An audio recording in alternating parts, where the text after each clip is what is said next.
Ladies and gentlemen, Skyblock's Alpha Network opened once more for testing, and this time it's for Garden. My name is Derailious, welcome back to Skyblock News, and let's launch right into it. The Garden update is a pretty major one, and it's one of the ones that I think is most interesting. The basis of how it works is that you can unlock it from speaking to an NPC on your main private island. It also is a private island that you can go to separately, and once you speak to the NPC there, get some compost by melting down some crops, you can buy plots of land which you can then fill with crops and customize if you want. For example, any plot of land you can build up to 50 blocks tall on, which I thought was pretty neat, meaning you could still make multi-layered and multi-tiered farms. On top of this is a bunch of upgrades to the farming system. You can further increase the amount of farming fortune you get, but that wasn't really the focus of this video or the alpha testing. The main focus was the performance issues that Garden was originally having, meaning that it had to get postponed. And the admin stated that those issues seemed to be working themselves out pretty nicely. This alpha test went really well according to them, notably that their servers didn't sound like they were about to explode anymore, which was pretty nice. On top of this, the admins also teased a few new features from this alpha testing, notably the fact that compost, croppies, the squash, and the fermento items would all be visible on the bazaar, which is pretty nice. I wouldn't be that surprised if the Sunder enchantment, which is a new enchantment for hoes, would also be on the bazaar. Another thing I wanted to talk about briefly, but I thought was pretty cool, was the fact that you could change your barn skin very reasonably, and there were a few free ones you could unlock with your garden level. Here's me freaking out about it on stream. Yeah, this is what it looks like when you change a barn skin. It just kind of slowly moves over the front of your barn and kind of transforms it into the other type. This is the medieval skin. I think it looks really sick. Yeah, this isn't lag. This is just how it's supposed to work. This is so cool. I'm really excited to collect some of the others. There's just so many other skins. I guess you'll be able to access your logbook again, or your book in general whenever it's finished. Yep, there it goes. Your desk, rather.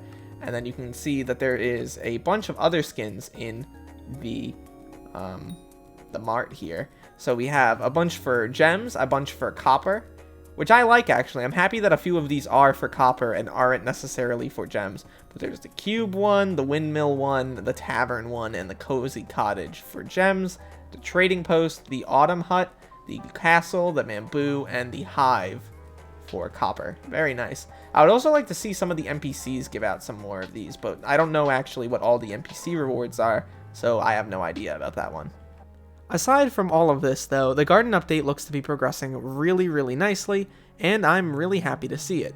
Something else that the admins teased, which I thought was pretty neat, was that there was a section in the game where if you get a new plot, you have to clear it off. This is a pretty nice task to do a few times because it gets you into the game and kind of gets you in the mindset of a farmer clearing off their land, but after a while it gets a little bit tedious. The admin stated that there is a chance that they're working on a feature that allows you to bypass that at higher level plots, which I think would be really cool. The whole system is really well made, really greatly put together, and I think it's going to bring a lot more people to Skyblock, not necessarily people who are interested in the main Skyblock game mode, but I would imagine there are quite a few people on Hypixel who would just be interested in playing this farming minigame mode, which I think is pretty awesome. On top of this, there's a few other things I want to go over, which we'll get into now. We're heading over to Jerry's workshop for a pretty weird reason. On the main server, the reindeer pet seems to have gotten a pretty nice buff, notably giving you percent value, percent perk, and 10 sea creature chance. This percent value is fishing speed, by the way. It's just that the infused perk got a buff while you're on the Jerry Island, giving you 10 bonus sea creature chance. I think this is pretty strong. Also, Icy Wind looks a little bit different to me. I don't know if I'm just going crazy, but instead of just giving you 20% more Ice Essence in general, it's giving you a percent chance of getting double Ice Essence. I don't really know if that changes it around too much. Maybe it's a little bit better because of rounding errors, but hey, those are the changes to the reindeer pet. One of the last things I wanted to go over is Euclid's Weed Hoe, which has received a pretty substantial nerf in the amount of items you need to craft it, which is actually a good thing. Instead of requiring 4 tightly tied stacks of hay bales, it now only requires 1 stack, which is really nice to see. The last thing I want to go over in this video is what you need to prepare for this update. Obviously, it's getting closer, and with this really good test, we're likely to see it in the very early parts of 2023, since it doesn't really seem like they're planning on adding too much more to the update. I think that's fine, but what I want to talk about is what you need to buy, and there's a lot of things.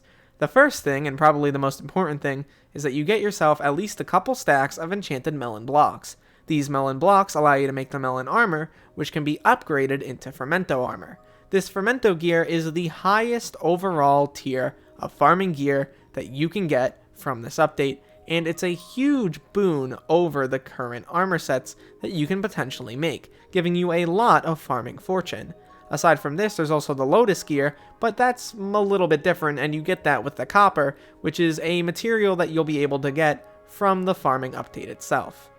Aside from that though, you're going to want to buy up a lot of different items, notably enchanted carrots, enchanted hay bales, and golden carrots, which you can find at the alchemist. These items are very important for the visitors which will be visiting your garden every so often, usually every 10 to 15 minutes. These guys will ask you for a certain material, you'll give it to them, and you'll get some copper, which is the material I was talking about before, and some farming XP in return. This is a pretty simple system, but it means you're going to want to get pretty much every farming material known to man.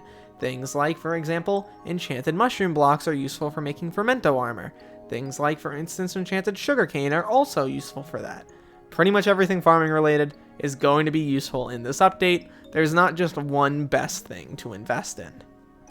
Overall, the garden update looks to be one of the most major added to Skyblock in a long time, because it not only benefits endgame players, but early game and mid game players as well, and that's really what's going to bring a lot more people to the game.